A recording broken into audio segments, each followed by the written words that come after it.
just leave you with a couple of thoughts. The first is, of course, it's one of my first public appearances since the second assassination attempt on Donald J. Trump. And I'll tell you what was going on Sunday afternoon. I was sitting with my 7-year-old, and we were playing video games, because we always play video games whenever Mom leaves the house. And by the way, we've got my lovely wife, Usha, here in the front row. Usha, I love you, honey.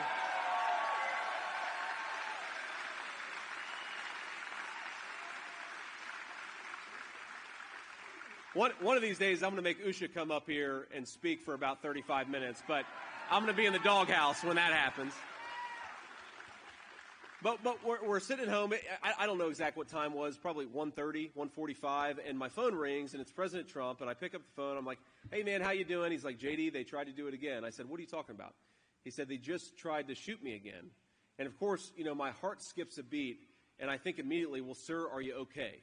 Right? I mean, you sound okay on the phone. Hopefully, physically, you're not calling me from the hospital, but are you doing okay? And, of course, President Trump, in classic style, said, yeah, I'm doing fine. And I could tell it didn't bother him nearly as much as it bothered me, and I wasn't even there. And then he says, the real problem is that I was on the 6th hole and I was about to make a birdie, and they wouldn't let me finish.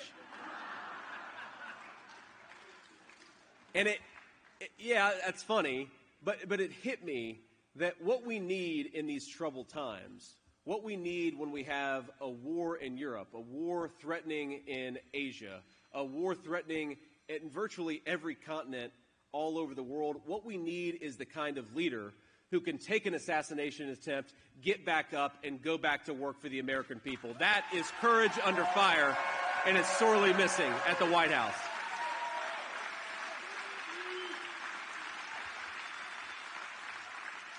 Because, you never, look, there are disagreements that we're going to have, even in this room, on public policy. There are things that I'm going to say, or things even that President Trump says you may not agree with every single thing. But what you do know with Donald Trump is, first of all, you get exactly what you see. This is not a person who filters himself and hides behind slogans like Kamala Harris. He is exactly who he is, and he's damn proud of it. But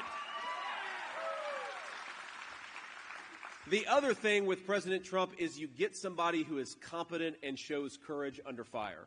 Because every president eventually gets that famous 2 a.m., 3 a.m. phone call. And who do you want answering the phone? Do you want a person who hides from the friendly American media, or do you want a person who takes a bullet to the head and stands up and says, fight, fight, fight? I think I know my answer.